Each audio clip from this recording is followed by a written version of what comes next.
नमस्कार मित्रांनो, मी हेमंत. मित्रांनो, सध्या जे आखाती युद्ध चालू आहे त्याची जोरदार चर्चा तर आहेच आहे, कारण तो विषयच इतका मोठा आहे. कोण माघार घेतंय, ट्रम्प रोज काहीतरी वेगळंच स्टेटमेंट देतात, या युद्धाला वेगळंच वळण देण्याचा प्रयत्न करतात. इराण आपल्या भूमिकेवरती ठाम आहे. इस्रायल हे युद्ध सुरू तर केलं, पण आता आत बाहेर करत असतं. त्यामुळे या युद्धाचे परिणाम जगावरती काय होत आहेत, या गोष्टी सुद्धा तितक्याच महत्त्वाच्या ठरतात. अलीकडेच यमनमधील हुथी बंडखोर ग्रुप जो आहे त्यांनी या युद्धात एंट्री घेतली. यमनमधील हुथी हा एक शिया मुस्लिमांचा एक बंडखोरांचा एक ग्रुप आहे आणि इराणने या हुथीला कायम मदत केलेली आहे. त्यांना प्रशिक्षण असेल, हत्यारं असतील, पैसे असतील, आर्थिक मदत, सर्व प्रकारची मदत इराणने केलेली आहे. त्यामुळे इराण जेव्हा युद्ध किंवा युद्ध सदृश स्थितीमध्ये असतो त्यावेळी यमनचे हे हुथी हे नेहमीच इराणच्या मदतीला येत असतात. आता या युद्धात सुद्धा हुथींनी एंट्री केलेली आहे, प्रवेश घेतलेला आहे. इतके दिवस नव्हते, पण आता त्यांनी प्रवेश घेतलेला आहे आणि त्यांनी क्षेपणास्त्र डागली, हल्ले केले. आणि जेव्हा अमेरिकेने ही धमकी दिली की आता आम्ही जमिनीवरचं युद्ध सुरू करणार, त्याच्या लगेचच त्यानंतर हुथींनी पुढाकार घेतला आणि ते या युद्धात उतरले.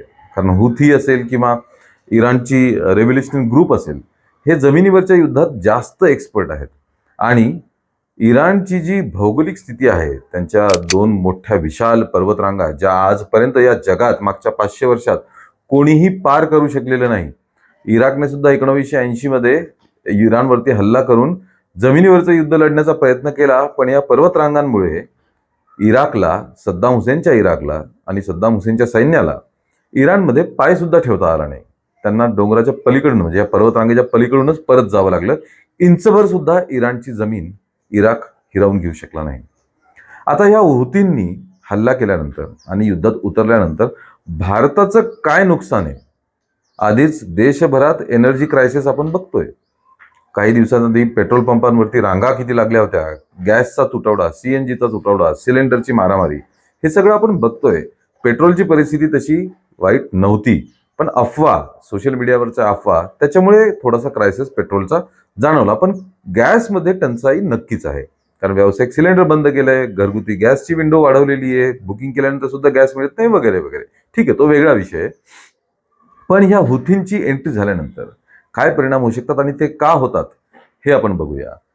हॉर्मुझची सामुद्रधुनी म्हणजे स्ट्रेट ऑफ हॉर्मुझ हे इराणने बंद केलं वाहतुकीसाठी. थोडी थोडी जहाजं तिथून जाण्यास परवानगी दिली.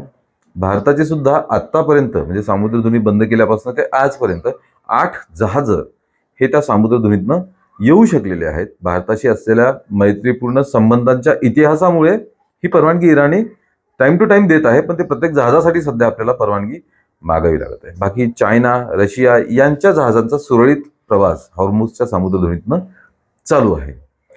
या स्लो झालेल्या वाहतुकीमुळेच भारतात एनर्जी क्रायसिस म्हणजे इंधनाचा तुटवडा जाणवू लागला होता. आता हुथींनी हल्ला केल्यानंतर यमनच्या बाजूला असलेली दुसरी सामुद्रधुनी म्हणजे बाब अल मंडेब, या सामुद्रधुनीतनं सुद्धा क्रूड ऑइल आणि गॅस याची वाहतूक होत असते. स्ट्रेट ऑफ हॉर्मुझ याच्यावरती नियंत्रण असतं इराणचं, आणि या बाब अल मंडेब ह्याच्यावरती नियंत्रण असतं यमनचं. याच ठिकाणी खरी अडचण होतीये.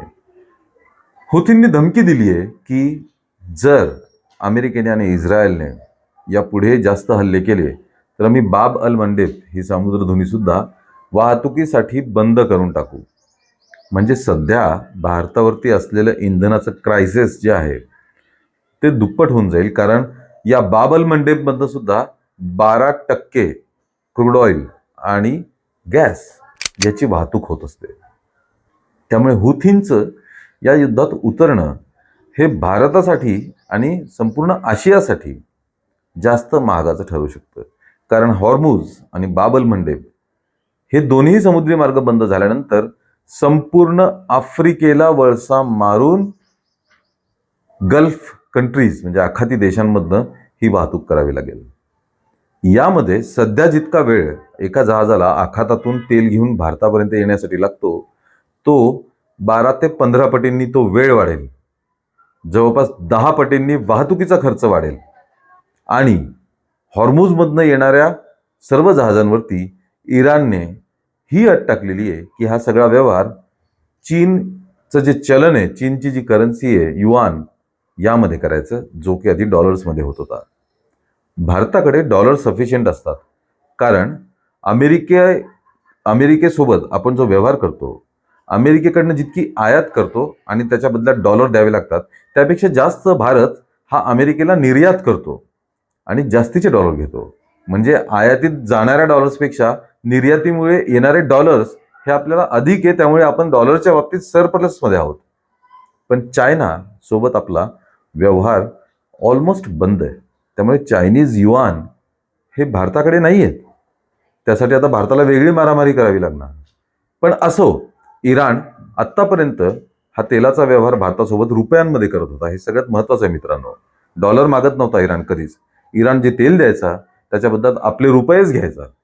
आणि बऱ्याचदा इराणने हे रुपये तेलच्या बदल्यात घेऊन ते भारतातच ठेवले, भारतीय बँकांमध्येच ठेवले.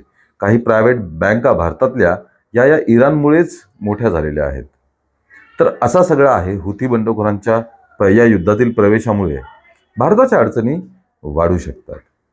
मित्रांनो, तुम्हाला या बाबतीत काय वाटतं ते तुम्ही कमेंटमध्ये नक्कीच कळवा.